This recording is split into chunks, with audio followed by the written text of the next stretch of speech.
আসসালামু আলাইকুম প্রিয় শ্রোতা। আজকের আমাদের আলোচনার বিষয়, শেখ হাসিনা কি দেশে ফিরতে পারবেন? যদি পারেন তাহলে কি হতে পারে, আর যদি না পারেন তাহলে কি হতে পারে, এটা নিয়ে সংক্ষিপ্ত বিশ্লেষণ।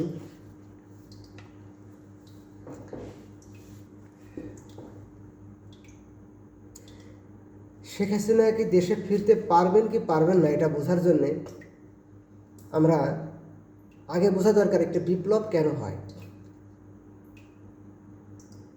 এটা বিপ্লব না গণঅভ্যুত্থান, এটা নিয়েও বিতর্ক চলছে। তবে শব্দ দুটো পরিপূরক, যে কোনো অর্থে ব্যবহার করা যায়। শেখ হাসিনা ফিরতে পারবেন কি না এটা বোঝার জন্য আমাদের বিপ্লব কেন হয় এর অনেকগুলো থিওরি আছে। তার ভিতরে একটা গুরুত্বপূর্ণ থিওরি যেটা হচ্ছে কার্ল মার্কস দেয়, এবং এর সাথে একাত্মতা ঘোষণা করে পশ্চিমা দার্শনিক ফ্রেডরিক অ্যাঙ্গেলস।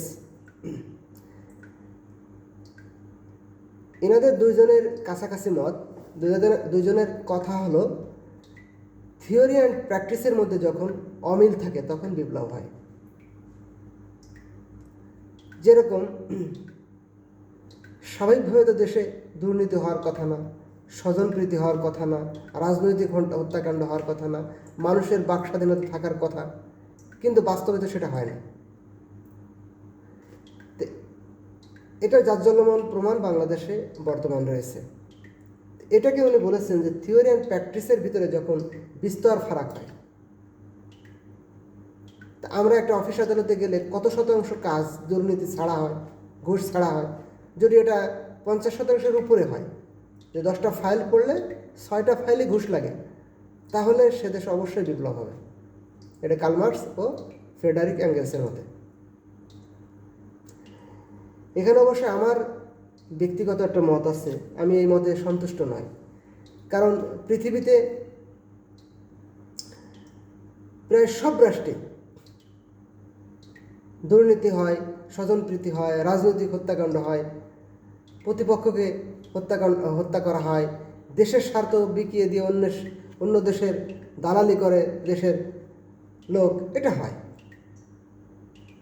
এবং বিশেষ করে দেশের দুর্নীতি স্বজনপ্রীতি এত মহামারী আকারে এই 20 শতকে সে রূপ লাভ করেছে, 19 শতকের শেষ থেকে শুরু করে, যে বর্তমান অফিসিয়াল দুর্নীতিকে এক শ্রেণীর দার্শনিক বৈধ লেনদেন হিসেবে ট্রিট করে। এবং আপনারা দেখে থাকবেন যে আমাদের রাজনীতিবিদরা প্রায় একে স্পিড মানি বলে থাকে। এবং আমাদের বাংলাদেশের একজন বিশিষ্ট অর্থনীতিবিদ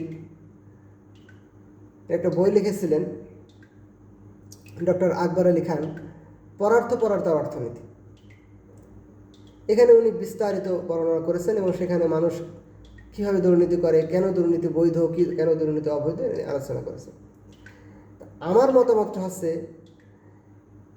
দেশে দুর্নীতি স্বজনপ্রীতির জন্য বিপ্লব হয় না। মানুষ এটা মানে বিরোধিতা করতে থাকে, মিছিল মিটিং করতে থাকে, দাবি দাওয়া উত্থাপন করতে থাকে, কিন্তু বিপ্লবটা এটা একটা কারণ। কিন্তু লাস্টে বিপ্লব ঘটে যাবে যে কারণ, সেটা হলো বিপ্লব ছাড়া যখন মানুষের কোনো উপায় থাকে না। এই কারণ শাসক গোষ্ঠী যত সময় পর্যন্ত না ঘটাবে তত সময় পর্যন্ত বিপ্লব হবে না। বিপ্লব ছাড়া যখন মানুষের কোনো উপায় থাকে না। 1971 সালে পাকিস্তানি শাসক গোষ্ঠী 25শে মার্চ কালো রাত্রে যদি গণহত্যা না চালাত, আওয়ামী লীগের কিছু লোক ভারতে পালিয়ে গিয়ে যুদ্ধ করে দেশ স্বাধীন করতে পারত না। শুধু গণহত্যা চালানোর কারণেই বাংলাদেশের পক্ষ বিপক্ষ সব লোক একমত হয়ে যেতে বাধ্য হয়।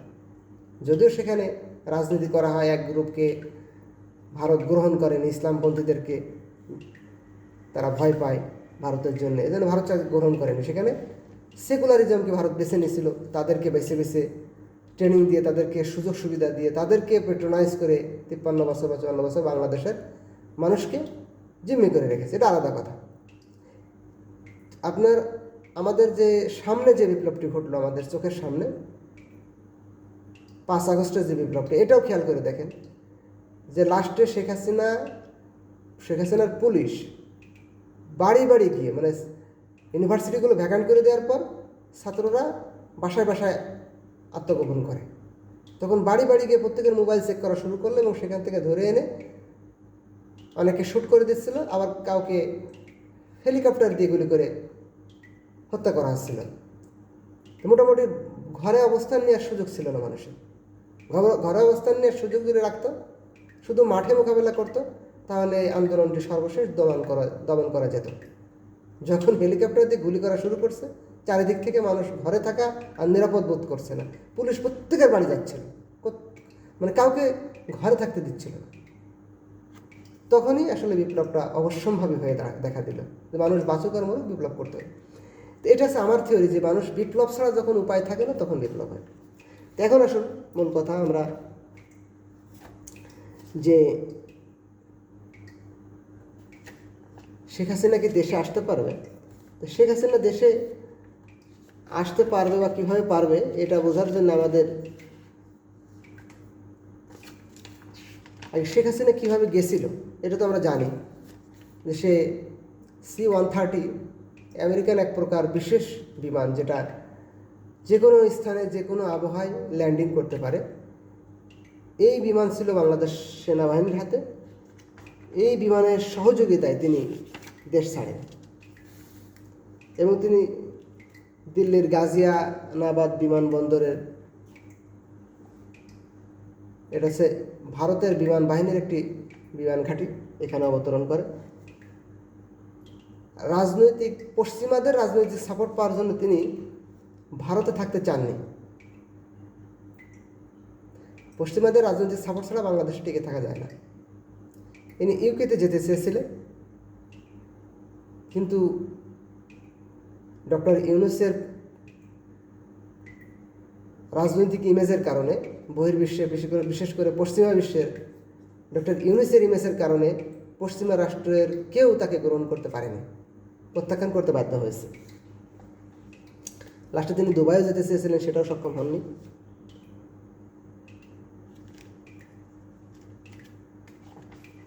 এখন আসুন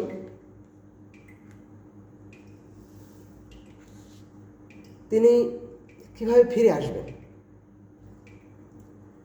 ফিরে আসার ক্ষেত্রে আবার সেই থিওরি অ্যান্ড প্র্যাকটিস, আমাদের বাংলাদেশের রাজনীতির একটু ইতিহাসটা বোঝা দরকার, যে আমরা কিভাবে অপরাধীদেরকে ক্ষমা করে দিই অথবা বিনা অপরাধীকে অপরাধী বানাই, এর একটু ইতিহাস বোঝা দরকার। যেন আমাদের বাংলাদেশের তৈরি হওয়ার একের প্রথম যে যুদ্ধটা 71 সালে, এর আগে 47 সালে যে মুসলিম জাতীয়তাবাদের ভিত্তিতে যে স্বাধীন হয়েছিল, এটা ব্যর্থ হয়েছে। আমাদের ইন্টারনাল মুসলমানদের, আমরা যারা মুসলমান হিসেবে দাবি করি, তাদের সেকুলারিজমের যে একটা মত, বিরাট একটা অংশ, এরা ইসলামকে পছন্দ না করার কারণে, ইসলামী শাসন ব্যবস্থা, ইসলামী তাহাজিব তাদের পছন্দ না করার কারণে বাংলাদেশে এবং মানে পাকিস্তানে দুটাই যে জাতিসত্তার ভিত্তিতে যে রাষ্ট্র ভাগ হয়েছিল, তার সেই জাতিসত্তার আশা আকাঙ্ক্ষার যে শাসন ব্যবস্থা, বিচার ব্যবস্থা, ব্যাংকিং ব্যবস্থা, অর্থনীতি, সমাজনীতি গঠন করার কথা ছিল, সেটা আমাদের যারা নেতৃত্ব দিয়েছিল এরা সেকুলার ছিল এবং তাদেরকে অধিকাংশ মানুষও সমর্থন করেছিল, যার কারণে আমাদের বাংলাদেশ এবং পাকিস্তানে ইসলামী শাসন ব্যবস্থা গড়ে ওঠেনি। এটা প্রথম বেইমানি। এরপরে আমাদের সেই বেইমানি ধারাবাহিকতায় আমরা এক রাষ্ট্র, মানে পূর্ব পাকিস্তান পশ্চিম পাকিস্তান একে অপরকে অস্বীকার করা শুরু করি, যার কারণে আমাদের মুক্তিযুদ্ধটা ঘটে। এই মুক্তিযুদ্ধ তো বিরাট যুদ্ধ, সর্বশেষ 195 জন যুদ্ধাপরাধী হিসেবে পাকিস্তানি সেনাবাহিনীর সদস্যদের মধ্যে থেকে চিহ্নিত করা হয়েছিল 93,000 যুদ্ধাপরাধীর মধ্যে থেকে, যারা প্রত্যেকে কিন্তু এখানে যুদ্ধ করেছিল, কিন্তু তাদেরকে যুদ্ধাপরাধী বলা যায়নি, কারণ বাংলাদেশের সেই যুদ্ধটাই দেশীয় এবং ইন্টারন্যাশনাল আইনে এটা কিন্তু মুক্তিযুদ্ধ ছিল না, এটা ছিল হচ্ছে গৃহযুদ্ধ। এই গৃহযুদ্ধ যেহেতু দুটো পাকিস্তানি একই রাষ্ট্র, সেহেতু এটাকে আইন হিসেবে দাঁড় করানো যায়নি যে তারা 93,000 পাকিস্তানি যোদ্ধাই তারা যুদ্ধাপরাধ করেছে, এবং ওই সময় যারা ইস্টাবলিশমেন্টে ছিল, রাষ্ট্র যারা চালিয়েছে, এটা আইনগতভাবে তৎকালীন বাংলাদেশ সরকার, শেখ মুজিবুর রহমানের সরকার এটাকে আইনগতভাবে উত্থাপনই করতে পারেনি। তখন তিনি স্পেসিফিক মানবতা বিরোধী অপরাধের দিকে ধাবিত হতে বাধ্য হন। 195 জন পাকিস্তানি যোদ্ধাকে তখন আইডেন্টিফাই করে, কিন্তু তারা আগেই ভারতের সাথে বন্দি প্রত্যার্পণ চুক্তি, বিভিন্ন চুক্তি, এদিক সেদিক চুক্তির মাধ্যমে তারা চলে যেতে সক্ষম হয়। সুতরাং তাদেরকে ধরে এনে বিচার করা সম্ভব ছিল না। তবে মালিক মন্ত্রিসভা, যেটা পাকিস্তানের যুদ্ধের সহযোগিতা করেছিল, এই মন্ত্রিসভার সদস্যদের বিচার একটা উদ্যোগ নেওয়া হয়েছিল। সেখানে 2 জন মন্ত্রী ছিল জামায়াত ইসলামের। তো সেটাও সম্ভব হয়নি, যেহেতু গৃহযুদ্ধে এক গ্রুপ এক পক্ষে, আর এক গ্রুপ আর এক পক্ষে থাকেই, এটা আইনগতভাবে প্রসেস পায়নি। সর্বশেষ তিনি 11,000 সবাইকে মাফ করে বিভিন্ন রকমের লিস্ট করেছিলেন, সবাইকে মাফ করে দিয়ে 11,000 যুদ্ধাপরাধী হিসেবে চিহ্নিত রেখে দিয়েছিলেন, যাদের কেউ জামাত ইসলামের ছিল না। তাদেরকেও আবার এই জিয়াউর রহমান, বিএনপির যে প্রতিষ্ঠাতা, ইনি ক্ষমতায় এসে মাফ করে দিলেন। মাফ করে দেওয়ার পরে জাহানার ইমামের নেতৃত্বে গোলাম আজম যেহেতু জামাতের আমির হলেন যখন 1991-92 সালের দিকে, তখন তাদের একটা টেনশন আসলো যে ইসলামপন্থী আবার উত্থান হতে যাচ্ছে। ভারতের প্ররোচনায় জাহানার ইমাম একটি গণ আদালত বসালেন। সরওয়ারুদ্দৌলা উদ্যানে তিনি একটি রায় দিয়েছিলেন শুধু গোলাম আজমের ব্যাপারে, যে তিনি মৃত্যুদণ্ড রায় দিয়েছিলেন। তো এটা তো রাষ্ট্রের মধ্যে এরকম বিচার হয় না। তো ওই সময় বিএনপি সরকার তাকে রাষ্ট্রদ্রোহী মামলা দিয়েছিল, এবং জাহানারা ইমাম আমৃত্যু রাষ্ট্রদ্রোহী মামলায় ভুগছিলেন। মৃত্যুর পরও তার রাষ্ট্রদ্রোহী মামলা প্রত্যাহার করা হয়নি। এই বিএনপি শুধুমাত্র ইসলামপন্থীদের সাপোর্ট পাওয়া, বিশেষ করে জামাত ইসলামের সাপোর্ট পাওয়ার জন্য তারা কোনোভাবে এই লাইনে যেতে চাচ্ছিল না। বরঞ্চ তারা ইন্ডিয়ানিটি অধ্যাদেশ জারি করেছিল যাতে শেখ মুজিবুর হত্যাকাণ্ডের বিচারও না হয়। আর যুদ্ধাপরাধের বিচার করতে গেলে তো জাহানার ইমাম সহ 12 জন বিচারকের তারা রাষ্ট্রদ্রোহী মামলায় মৃত্যুদণ্ড হবে, এরকম প্রসেস চলে আসছে। রাষ্ট্রদ্রোহী মামলা রুজু হয়েছিল। সুতরাং থিওরি অ্যান্ড প্র্যাকটিসের ভিতরে বিরাট একটা পার্থক্য আছে বাংলাদেশে আপনি যাকে দোষী সাব্যস্ত করতে চাচ্ছেন সে দোষী কিনা,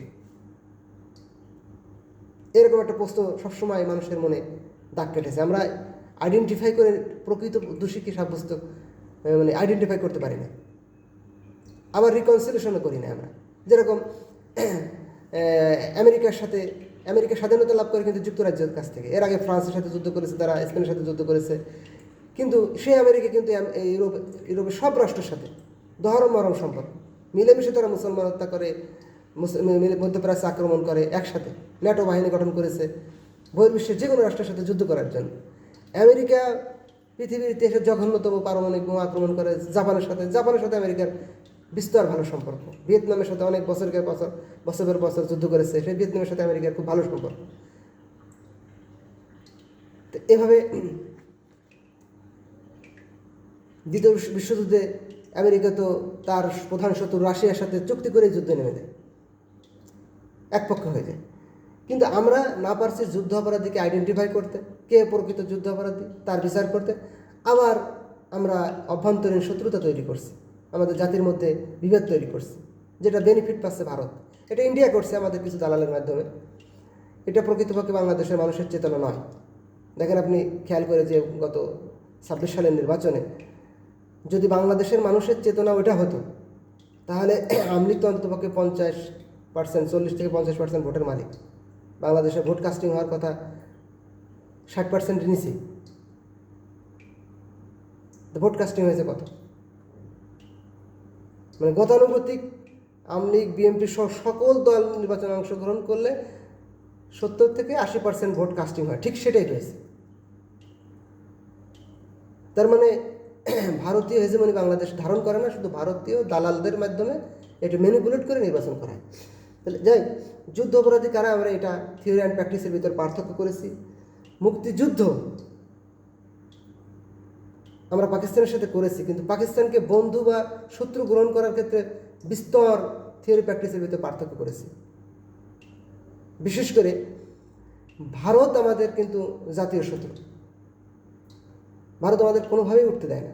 আপনি আওয়ামী লীগের সময় দেখেন, ভারত আমাদের উঠার জন্য সামরিক অর্থনৈতিকভাবে কী সহযোগিতা করতে। 16 বছর তো আওয়ামী লীগ ক্ষমতায় ছিল। যদি আমাদের সামরিকভাবে শক্তিশালী করতো ভারত, তাহলে তো মায়ানমারের হওয়ার সুযোগ দিত। কেউ তো কাউকে করতে দেবে না, সুযোগ দিত। শেখ হাসিনা যদি সাহস পেত চায়না বা বহির্বিশ্বের কাছ থেকে অস্ত্র কেনা, তাহলে তো মায়ানমার আমাদের সাথে দাপট দেখাতে পারে না। তাহলে আমরা যুদ্ধ অপরাধী যুদ্ধ, যে আমাদের প্রথম যে যুদ্ধ, এটা নিয়ে আমরা ভুল করেছি। এখন আসলে জুলাই সনদ নিয়ে আমরা যে ভুলটা করছি, এটা নিয়ে আর বিস্তারিত বলতে চাবো না। জুলাই সনদ যা আমরা করছি আমরা দেখতে পাচ্ছি। এখন শেখ হাসিনা বিচার হবে না, এইটা আছে আমার সাবজেক্ট। শেখ হাসিনা বিচার হবে না। শেখ হাসিনা যদি সাহস করে দেশে ফেরত আসতে পারে, তাহলে তার দুইটা পদ্ধতি। একটা হলো যে বন্দি প্রত্যর্পণ যে চুক্তি বাংলাদেশ সরকারের সাথে আছে, আইনি প্রত্যর্পণ, এটা যদি সে গ্রহণ করে, ভারত সরকারের মাধ্যমে বাংলাদেশ সরকার চুক্তিবদ্ধ মাধ্যমে শেখ হাসিনাকে ফেরত আনতে পারে। তো যদি শেখ হাসিনা এভাবে আসে, আরেকটা আছে যে ট্রাভেল পাস। ভারতে অবস্থিত বাংলাদেশ দূতাবাস যদি শেখ হাসিনাকে একটা ট্রাভেল পাস দেয়, 15 দিনের একটা ট্রাভেল পাস বাংলাদেশে দেওয়ার আইন আছে। এই ট্রাভেল পাসের আন্ডারে সে টিকিট কেটে বাংলাদেশে আসতে পারে, আসার সাথে অ্যারেস্ট করতে পারে। আরেকটা আছে যে তিনি বন্দি প্রত্যর্পণ আইনের মাধ্যমে আসতে পারেন। যেভাবেই আসুক, শেখ হাসিনা যদি সাহস করে আসতে পারে, তাহলে তার বিচার হবে না। এটা আমার সাবজেক্ট। এর কিছু কারণ দেখেন, বিচারিক কারণ। শেখ হাসিনার যদি বিচার হবে, তাহলে শেখ হাসিনার সরকার থাকা অবস্থায় যে চুপ্পু রাষ্ট্রপতি, যার আন্ডারে সেনাবাহিনী নামাতে গেলে প্রধানমন্ত্রীর পরামর্শ নেওয়া লাগে। সেনাবাহিনীর চুপ্পুর, এরা তো একে অপরের পরিপূরক। চুপ্পুর কিন্তু একটা পশমও নাড়াতে পারেনি ছাত্ররা। এ আইন সে আইন, এ যুক্তি সে যুক্তি দিয়ে পশমও নাড়াতে পারেনি। তার মানে এছাড়াও বর্তমান বাংলাদেশের কারাগারে আছে 100-র উপরে মন্ত্রী এমপি। 100-র উপর মন্ত্রী এমপি আছে, যাদের আদালতে ওঠানোর সময় হাত কড়াও পরানো যাচ্ছে না। পুলিশদেরকে ধমক দিচ্ছে, সামনে যা পিছনে যা অর্ডার করছে। এবং এটা বাংলাদেশ সরকার সহ যারা জুলাই বিপ্লবের সারথি, জুলাই বিপ্লবের যারা বীর সেনানী, তারাও এটা নিয়ে কোনো মন্তব্য করতে সাহস পাচ্ছে না। আপনারা জানেন, শিরিন শারমিনকে জামিন দেওয়া হচ্ছিল, আব্দুল হামিদকে জামিন দেওয়া হচ্ছিল, সাবির হোসেন চৌধুরীকে জামিন দেওয়া হচ্ছিল। তখন চেয়ে দেখছিল, কেউ ওটাকে প্রতিবাদ করে আটকাতে পারেনি। ইনু, মেনন, এরকম অনেকে। এছাড়া গুরুত্বপূর্ণ একটি বিপ্লবের, আমাদের আগস্ট বিপ্লবের শত্রু জাতীয় পার্টি।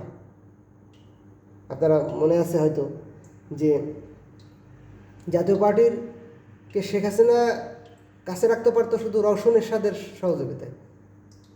জিএম কাদের বা এরশাদ যেই কথা শুনতো না, ওই আইনি মার প্যাসে পেলে তাদেরকে জাতীয় পার্টি থেকে বাদ দিয়ে রওশন এরশাদের মাধ্যমে জাতীয় পার্টি গঠন করার প্রক্রিয়ায় চলে যেত। তখন বাধ্য হয়ে এরশাদ যে জয়েন করতো শেখ হাসিনার সাথে। অনেক সময় এরশাদ চাইতো না।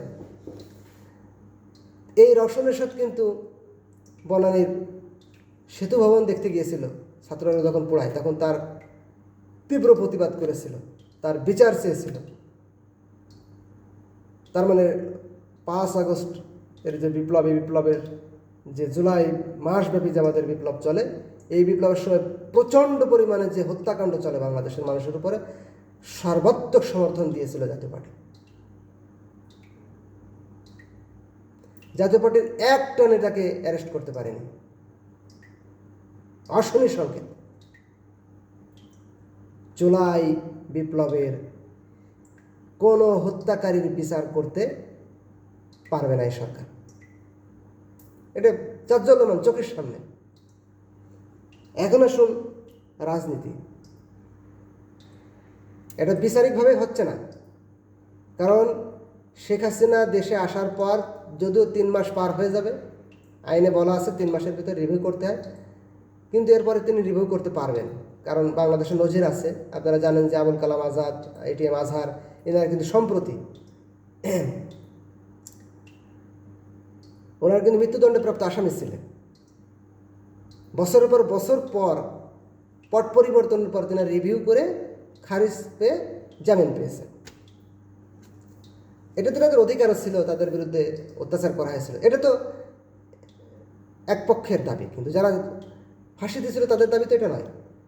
সুতরাং শেখ হাসিনাও এসে ওই একই প্রসেসে, আইনের ধারা কিন্তু আইন, একই প্রসেসে তিনি রিভিউ করার সুযোগ অন্তত পাবেন। এই রিভিউ দিয়ে যদি সে 10 বছরের জেলে থাকে, এই রিভিউ দিয়ে কেটে যাবে, তাকে ফাঁসি কার্যকর করতে পারবে না। এটা হচ্ছে বিচারিক প্রক্রিয়া বললাম। এবার রাজনৈতিক প্রক্রিয়া কি তার মৃত্যুদণ্ডাদেশ করা সম্ভব হবে? মানে রাজনৈতিক মৃত্যুদণ্ডাদেশ, মানে রাজনীতিতে অবাঞ্ছিত হয়ে যাবে আওয়ামী লীগ, এটা কি সম্ভব হবে? এটাও পারবে না, এটাও পারবে না বা করবে না। এখানে ষড়যন্ত্রের কথাও বলতে পারি আমরা, হয়তো বিএনপি ভারতের সাথে এই ব্যাপারে লেয়াজও আছে, বলতে পারি। আবার লেয়াজও না থাকলেও যেটা ঘটছে সেটাই বলি। শেখ হাসিনাকে রাজনৈতিকভাবে যদি আপনি মৃত্যু দিতে চান, রাজনৈতিকভাবে, মানে আওয়ামী লীগ আর দেশে রাজনীতি করতে পারবে না। তার একটা প্রসেস আছে, রাজনৈতিক প্রসেস আছে। আপনি আইন দিয়ে ঠেকাতে পারবেন না, আইন দিয়ে কোনো রাজনৈতিক দলকে ঠেকানো যায়। আইন দিয়ে জামাত ইসলামের মতো একটা ছোটো দলকে ঠেকাতে পারেন শেখ হাসিনা। শেখ হাসিনা শেষ পর্যন্ত মানে পালিয়ে যেতে বাধ্য হয়েছে। সেখানে আওয়ামী লীগের মতো একটি বড় দলকে রাজনীতি দিয়ে ঠেকাতে পারবে না। রাজনীতি দিয়ে ঠেকানোর একটা উপায় আছে, সেটা হলো বিকল্প রাজনীতি তৈরি করা। যে এই মুহূর্তে যদি বিএনপি ক্ষমতা থেকে পড়ে যায়, তাহলে কে নেবে ক্ষমতা? এটা জনমনে একটা বিস্তর ডিক্লারেন্স থাকতে হবে। তো বাংলাদেশের কেউ কি মনে করে জামাত ইসলাম ক্ষমতা নিতে পারবে? আমার মনে হয় না যে কেউ মনে করে, জামাত ইসলাম মনে করে না। বিএনপি যদি কোনো কারণে পড়ে যায়, আন্দোলন বিপ্লবের মাধ্যমে পড়ে যায়, এই ক্ষমতা জামাত ইসলাম টেক ওভার করতে পারবে, এটা জামাত ইসলামের লোকও মনে করে না। তাহলে বিকল্প দলকে একটা মানুষ আশা জাগিয়েছিল যে সম্ভবত এনসিপি একটা বিকল্প দল হয়ে উঠবে। এনসিপি বিকল্প দল হয়ে ওঠার জন্যে তার দরকার ছিল ডানপন্থীদের সমর্থন। ডানপন্থী বলতে বিশেষ করে জামাত ইসলামের সমর্থন দরকার ছিল, কওমি ঘরানার আলেমদের সমর্থন দরকার ছিল। তো সেটা সে নিতে পারেনি। শুরু থেকে তারা সেই মুক্তিযোদ্ধা সাজতে গিয়ে সোহরাওয়ার্দী উদ্যানে আপনারা জানেন যে নামাজের সময় জাতীয় সঙ্গীত বাজাতে গিয়ে কি একটা ভ্যাকাসাকে বাধায় ফেলার পর ওই দিন থেকে যে ইসলামপন্থীদের সাথে তাদের একটা দূরত্ব তৈরি হলো, ইসলামপন্থীরা তাদেরকে ছেড়ে চলে গেল। পরে তো তারা নাকে খত দিয়ে বিভিন্ন জায়গায় মায়ের খেয়ে বিএনপির কাছে জামাত ইসলাম জোটে ঢুকতে বাধ্য হয়েছে। তাদের কিন্তু এখন আর রাজনীতি নেই। তো বিকল্প রাজনীতি হিসেবে এনসিপি যে গড়ে উঠছিল, এটা তারা ব্যর্থ হয়েছে। আপনি খেয়াল করে দেখেন এনসিপি কেমন নির্বুদ্ধিতার পরিচয় দিয়েছে। জামাত ইসলামকে হাতে রাখার জন্য বিএনপির প্রতিষ্ঠাতা 1975 সালে দালাল আইন বাতিল করে, যদিও সেখানে জামাত ইসলামের লোকজন ছিল, বড় বড় নেতা কেউ ছিল না, ছোট নেতাও কেউ ছিল বলে জানা যায় না। 2-1 বিরুদ্ধে অভিযোগ ছিল, বিশেষ করে গোলাম আজমের বিরুদ্ধে। কিন্তু তবু বাংলাদেশপন্থী, ইসলামপন্থী, ভারত বিরোধী, ইসলামপন্থীরা সবাই ভারত বিরোধী, হিন্দুস্তান বিরোধী, হিন্দুত্ববাদের বিরোধী। তাদের সমর্থন নেওয়ার জন্য দালাল আইন বাতিল করে দেয়। এমনকি জাহানার ইমাম যে যুদ্ধ অপরাধের দায়ে অভিযুক্ত করে গোলাম আজমকে, এই জন্য জাহানার ইমাম সহ 12 বিচারকের বিরুদ্ধে বিএনপি সরকার তৎকালীন রাষ্ট্রদ্রোহ মামলা দেয়। জাহানার ইমাম সেই মামলা কাঁধে নিয়ে দুনিয়া থেকে বিদায় নিয়েছে। 2024 সালে ক্ষমতায় এসে বিএনপি জামাতের অনেক বিরোধিতা করেছে, কিন্তু এটিএম আজহারকে আইনগতভাবে মুক্তি দিয়েছে। পার্লামেন্টে দাঁড়িয়ে গোলাম আজম, মতিউর রহমান নিজামী সাঈদের জন্য দুঃখ প্রকাশ করছে, শোক বার্তা পাঠ করছে। জামাত ইসলাম বিএনপির বিরোধী যাবে? কখনোই যাবে না। সেখানে এনসিপি প্রমুক্তিযোদ্ধা সাজছে। প্রমুক্তিযোদ্ধা সাজলে আপনার দলে কে আসবে? আপনি তো আওয়ামী লীগের সাথে দ্বন্দ্ব বাঁধাইছেন, কেউ আসবে না। আওয়ামী লীগ এবং ভারতপন্থী কেউ আপনার সাথে আসবে না। বাংলাদেশপন্থী দুটো দল রয়েছে, বিএনপি এবং জামাত ইসলাম। NCP vanish. জামাত ইসলাম আবার আন্তর্জাতিক রাজনৈতিক ষড়যন্ত্রের শিকার, সুতরাং থাকলো শুধু বিএনপি। বিকল্প, যেহেতু গণতন্ত্র দেশে বর্তমান, বিকল্প রাজনৈতিক দল তৈরি ছাড়া আওয়ামী লীগের আগমন ঠেকানো যাবে না। এখনো পর্যন্ত বিকল্প দল তৈরি হয়নি। এনসিপি তৈরি হওয়ার সম্ভাবনা ছিল, এবং এনসিপিকে কোনোভাবে বিএনপি মেনে নিচ্ছে না। কোনো জেলা উপজেলা কোথাও সমাবেশ করতে দিচ্ছে না, বেধড়ক পিটাচ্ছে। এমনকি 11 দলের জোট গঠনের পিছনে বিএনপির বিশাল ভূমিকা রয়েছে। যদি এনসিপিকে তারা ছাড় দিত তাহলে 11 দলের জোট গঠন হতো না, এবং এনসিপি বিরোধী দল হওয়ার সম্ভাবনা ছিল। সুতরাং রাজনীতিতে বিরোধী দলের আসন এখনো পর্যন্ত ফাঁকা রয়েছে। শেখ হাসিনা যদি সাহস করে আসতে পারে, শেখ হাসিনা হয়তো 1 টার্ম বা 2 টার্ম শেখ হাসিনাকে আটক রেখে নির্বাচনের বাইরে রাখতে সক্ষম হবে। পরবর্তীতে আওয়ামী লীগ, শেখ হাসিনা হয়তো মারা যাবে বা যে কোনোভাবে কোনো একটা ফয়সলা হবে, আওয়ামী লীগ রিটার্ন করবে। এর সমূহ সম্ভাবনা, সমূহ আলামত এখন পর্যন্ত রয়েছে। যদি এটাকে ক্যান্সেল হয়, আপনারা সবাই বুঝতে পারবেন, দেখবেন যে দেশে বিকল্প রাজনৈতিক শক্তি তৈরি হয়েছে। যদি তৈরি না হয়, এখন পর্যন্ত তৈরি হয়নি, যদি তৈরি না হয় তাহলে অবশ্যই আওয়ামী লীগ রিটার্ন করবে। আখিরি দাওয়ানা আলহামদুলিল্লাহি রাব্বিল আলামিন। আল্লাহ রাব্বুল আলামিনের কাছে এরকম অভিশাপ থেকে মুক্তি চাও। তবে আরেকটি কথা না বললেই নয়, আওয়ামী লীগ রিটার্ন হলে কী হবে? আওয়ামী লীগ রিটার্ন হলে বাংলাদেশ এরকম শান্তিপূর্ণভাবে ক্ষমতার পালাবদল হবে? এটা কিন্তু হবে না। এটুকু একটু বলে শেষ করছি, ভুলে গেছিলাম সাবজেক্টে। আওয়ামী লীগ দেশ থেকে কিন্তু 7 লক্ষ কোটি টাকার উপর পাচার করে রেখেছে। 80% ব্যাংক দেউলিয়া, 80% ব্যাংক। এই ব্যাংকগুলোকে রিটার্ন করতে পারবে কেউ? টাকা ছাপায় রিটার্ন করতে হবে, তাহলে ব্যাপক মুদ্রাস্ফীতি দেখা দেবে। এটা স্বাভাবিক হবে না। এটা একটা। আরেকটা আছে যে আওয়ামী লীগের যারা লুটেরা বিভিন্ন খাতে ছিল, এদেরকে রিটার্ন করা লাগবে।